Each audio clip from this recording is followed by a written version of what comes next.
Hello everyone, how are you going? If you are new here, welcome. My name's Lucas. How are you all going? And if you're a subscriber or a returning viewer, welcome back. I hope you're all doing great as well. Today I'm going to be reacting to The Lead by FLO, which was released in July 2022. So a bit of backstory. I don't really know much about FLO up until a few months ago, only because they only just started releasing music this year. However, I saw people reacting to their music on YouTube, but I just couldn't be bothered at the time. That all changed when I watched Jasmine Zaid's video on FLO and reacting to The Lead as well, which piqued my interest. And then I went back to watch Smoothie react to the Cardboard Box and Immature reaction. Music reactions. My god. Since then I thought I want to react to these girls because from what I've heard from their music so far, like I haven't listened to any of their songs in full, but from what I've heard, they sound really good and I'm probably going to be really interested in listening to them and seeing how their career goes from here. And two, there seems to be a continuing rise of girl groups now, which is great because, you know, there have been a lot of girl groups that I've grown up with in my childhood, and a lot of songs from these girl groups are iconic. They're memorable, and there have been a lot of chart-topping songs from these girl groups, all of which have had international success as well, for the most part. One other thing that I find really interesting is that the girls of FLO are from the UK, and that made me realise this is true. Like, the facts are there. If there's one thing that the British can be proud of, it's their girl groups. Because there seems to be like this girl group formula that the British have got to a T for decades now. And there have been a lot of successful girl groups that have done numbers in the UK and internationally as well, like chart-topping success. They've become household names. Just to list a few off as evidence of that: Spice Girls, Little Mix, Sugar Babes, Girls Aloud, Atomic Kitten, All Saints, Mystique. All those girl groups that I just listed off there are all memorable or iconic in one way or another. And there are probably several more that I haven't mentioned that have also been quite successful as well. So knowing that FLO comes from the UK, I already know that they're going to be great. And from what I'm hearing from them, they sound great. One interesting thing though that I found is that their sound is more specifically on the R&B side, especially like the late 90s, early 2000s R&B, which is, you know, music that I've grown up with, so it'll be quite nostalgic as well. A lot of the girl groups that I can think of are very sort of pop driven, with going in and out of other genres as well. The only girl group that I can think of that's more centered towards R&B than any other is Mystique. I think they have dabbled with dance music and everything as well. But other examples of girl groups in general that are also like very R&B centered I can think of are probably Destiny's Child and En Vogue. Is it En Vogue or En Vogue?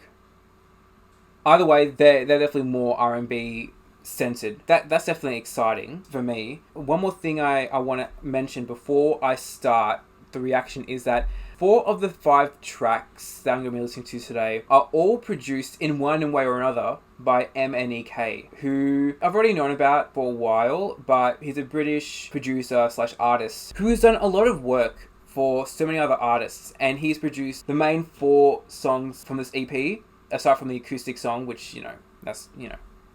Vocally, you would have heard his voice on the Zara Larsson collab that he did in 2015, Never Forget You. And then he's also done feature work on popular dance tracks such as Head and Heart by Joel Corey and Where Do You Go by Jax Jones. I think his main protocol is producing, because he's produced a lot of songs over the last decade for so many big artists, which has contributed to several top 10 hit singles in the UK alone. I think that proves that he's got the right stuff when it comes to his style of production. So knowing that he's produced a lot of the songs on this EP is really promising because, you know, this is FLO's first ever era, essentially. And to start off with having a big name producer backing you in your music, that's very promising. And I really hope that these girls do well because from what I've heard, they sound good. I think they're riding on the Y2K revival, especially with the music, at least for like a good starting point for their career, because they can easily change it up in the future, which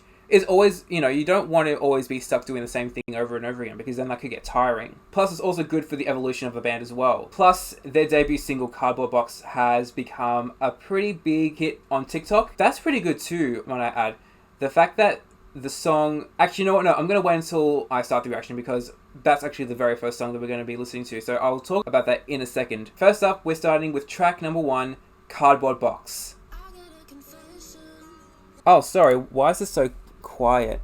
Let me start that again. I got a confession. I don't think I want you anymore. I saw panties on the bathroom floor. Yikes. We're done for real. So I'ma put your shit in the cardboard box. You make me cry, but boy, I'm not. I'ma put your shit, changing the locks. Yeah. Never lost your mama, so I guess she's back. Do you hear a stutter in my words? I see it as a hope that she was worth my wasted time. Changing my number and I'm changing the locks.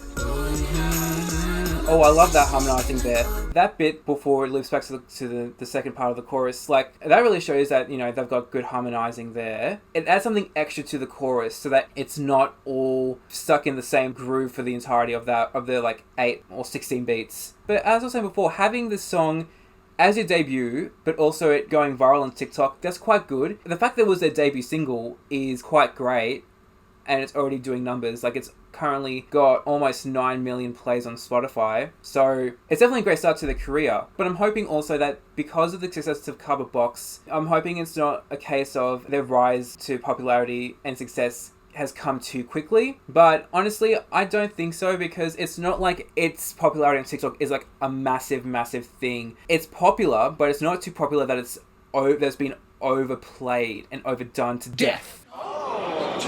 So that's a good sign. I think what's good about this song as well is the fact that the chorus is so catchy, but also the intro itself. You can hear the early 2000s R&B elements that I was talking about before, and how it has like that. Would it be? I don't know what instrument that was. It's not a harpsichord, but the harpsichord added so much drama to early 2000s R&B. I'm just gonna say that right now. It's the truth. The harpsichord was everywhere in early 2000s R&B. I don't know what instrument that was used, but it's got those nostalgic elements to it, but it's modern enough to keep it not dated.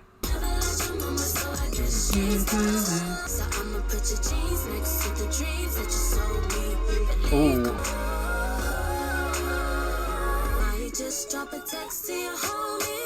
I'ma put your shit where you can get in, know your heart goes down. Boy, I'm not.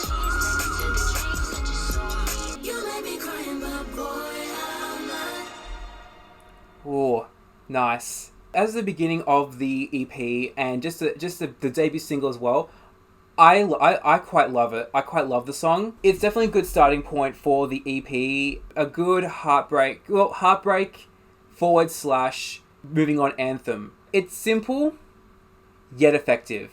And I think a lot of that's got to do with the way that the song is structured. There are so many songs about heartbreak and moving on from heartbreak that has been done in for decades. But I think it's the way in how you structure the song which can make or break how different it is to other songs. Or make or break like the individuality of the song in comparison to other songs like it. Again, their voices go really well together, and that's really good, because that's what you want in a girl group. From what I've gathered, although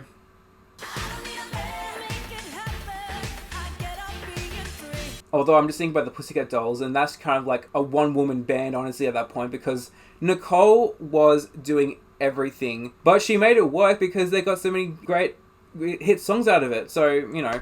But anyways, for a song about moving on from heartbreak, it's joyful. It's so joyful, and I think, again, it's the way it was produced, and that's all thanks to MNEK, because he was the only producer for this song, if I'm not mistaken. The fact that this is the debut single, it really just basically just showing who FLO is and what they're all about in terms of what they're offering and what to expect from them. One thing I forgot to mention here is that the music video for Cardboard Box reminds me of another music video from a British girl group, that being Overload by Sugar Babes. The use of the girls in FLO being in front of a white background and are constantly moving reminds me of the Overload music video. I don't know if this was an intentional homage or not, but I thought I would point this out because I found it interesting. Now, let's move on to track number 2, Immature. Feels like I've been waiting a lifetime. Talk to me, I'm tryna walk with you, so walk with me. Say you want my body. Baby, loving you is such a chore. Oh, yeah. I mean, wait. Oh.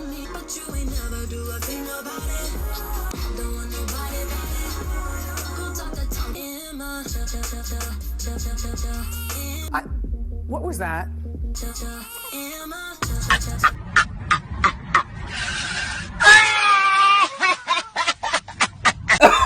Oh my god. They did not just put in like a fucking baby crying in there.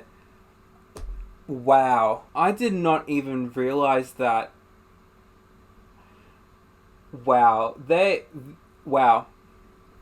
I think they went for the jugular with the baby there. Honestly, call him out. If he's gonna be like that, just call him out for it. They're already calling them out in Cardboard Box. May as well call them out even further and just sort of drive it home with Immature. Yeah, double homicide. Ooh, acapella moment.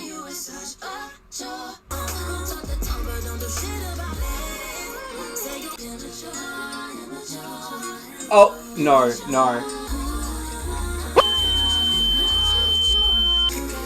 I'm sorry, is this 2001? Have I just doubled back 21 years ago? Fuck.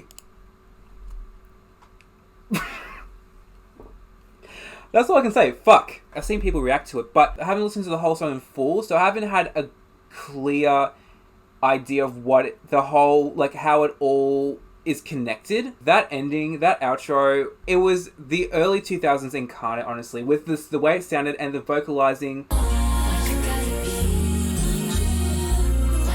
Again, like I said, with Cardboard Box, they've made these songs have that nostalgic reminder of the past with the sounds, but added the modern sensibilities to make it not dated. It works so, it just, honestly, this is what, you know how if you remember my Eurovision reaction earlier this year, when I was talking about Belgium's entry and saying how I want more of like the early drama, like the drama from the early 2000s, with like the R&B. This is what I mean. This is what I mean by that. That is exactly what I meant. And it's funny how this came out a few months after I said that. It's kind of like serendipity. I don't know if that's technically serendipity, but another great song. I honestly can't wait to see where FLO goes next with their music. Before we move on to the next track, I want to quickly take some time to review FLO's brand new single, Not My Job, which was released a few days after I initially filmed this video. And let me tell you right now, if the initial 5 songs on the EP didn't sell you that FLO were focusing on the late 90s, early 2000s R&B sound, then this song absolutely will. This song sounds like something that would have been a smash hit in 2002. No joke. The way this song was composed sounds like it took everything from that time and put it into a 3-minute track. Shout out to MNEK and Trey Jean-Marie for producing the song. Again, they clearly know what they're doing and paid so much attention to the sounds back then to make something old new again. But it's not just producing the song that is an important part, because getting the vocals or the melody of said time period done right is also a big part of making the song sound the way that it does. And Stella, Georgia, and Renee did it perfectly. Alright, next up, track 3, Summertime. Oh.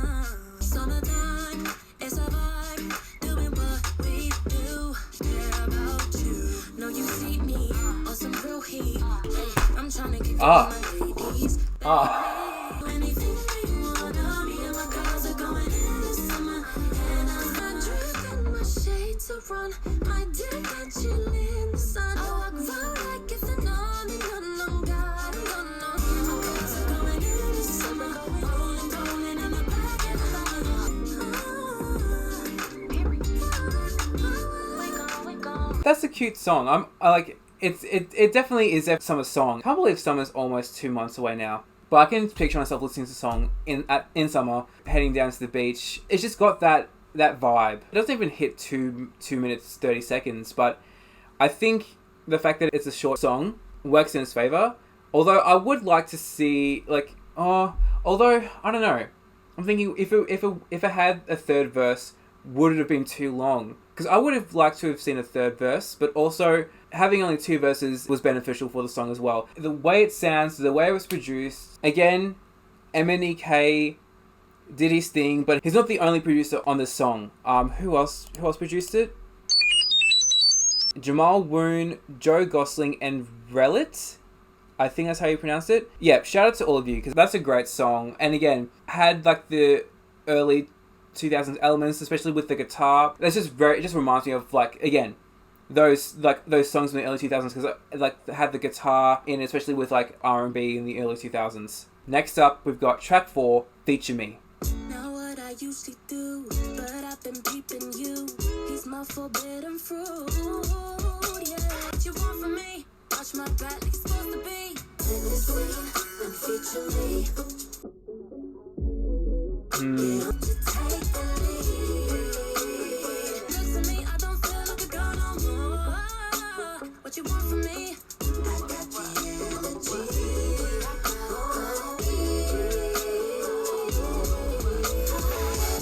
I just want you to come through. I've already set the mood to be, so promise me.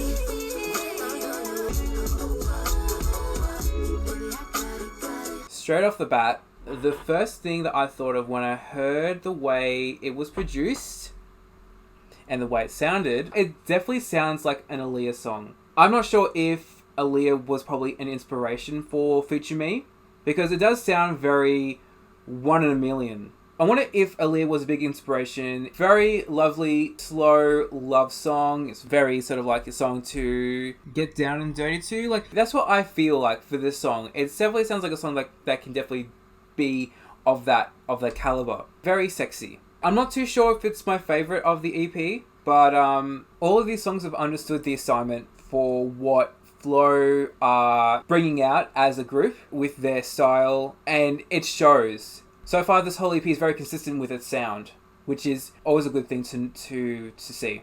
Finally, we've got track number 5, Another Guy, acoustic version.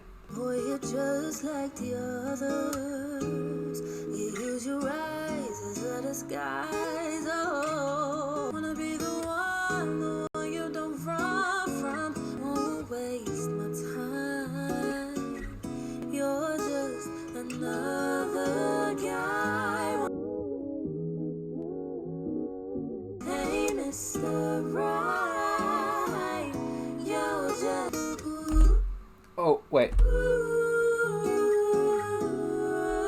It's good to know that their vocals are really good live, because it means that, you know, especially when they're doing live performances, you know that their voices are very genuine. Obviously, you would want that for a girl group. It's good to know that FLO have got the vocals to back themselves up.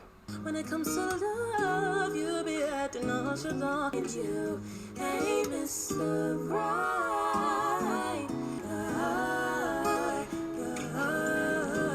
Sorry. I think it's interesting that they've put like an acoustic version. Like, and I don't know if this is an original song or if it's a cover of another song. As far as I know, it's an original song. I think it definitely is a good move on their part, because it helps to ease the end of the EP, but also the way everything's turned out, having an acoustic version that's a lot, you know, softer and focuses more on the girls' vocals. It's really great because, again, it just really gets to show you I feel like, for me, acoustic versions can be a little bit more personal and intimate between the artist and the listener. Again, like I said before, it really gets to show how good their vocals really are without all the production and editing of the song. It's great that FLO have got really great vocals, so that's going to make them go far. But also, again, being true to yourself is also going to help you go far. Not just with your career, but just in life in general. If they keep on this path and then they just keep and then just evolve, that's going to be really great. Definitely a really great way to end the EP.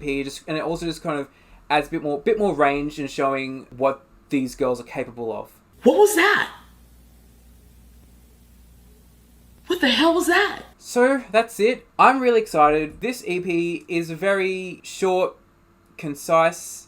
I hope I'm using that word in the right context. And it just shows what's to come for this group, what they're here for, what their story is, in just 5 songs, and shows their sound, their vocal capabilities. And I think this is a great way to start off for the group. The fact that Cardboard Box became a viral sensation on TikTok, I think definitely helps, and the fact that Again, it didn't become like a big, massive hit, which I think is good because it's not going to be a hated song. It's not overrated. It's not this, it's not that. It's popular enough that it's got more than 1 million views within a short amount of time, but it's going to be memorable, most likely, and hopefully that'll be an advantage for FLO for moving forward with their next project and their next era. So, can't wait for that because I think these girls have got what it takes to become a very successful girl group, and hopefully FLO will help pave the way for more girl groups to come in the oncoming years, hopefully. And yeah, hopefully we'll get that revival of girl groups. So I can't wait, and I can't wait for what FLO have got coming next for everyone. Thank you very much for watching my video. If you enjoyed it, please leave a like. If you're enjoying my content so far, please subscribe. Comment down below what your favorite song on the EP is, and your thoughts on FLO, and how you feel about their sound, and your thoughts on what to expect from them in the near future and where their career is heading. And also hit the notification bell so that you can be notified for when I have upcoming uploads. Thank you very much for sticking around. I know this is a very short one, probably my shortest video so far, but you know what? It's good. It means I have to edit less, which, you know, honestly is quite good, especially at the moment because I've got a lot to edit at the moment. So it's gonna be a very quick and easy one for me. Thank you for watching, and I'll see you next time. See ya.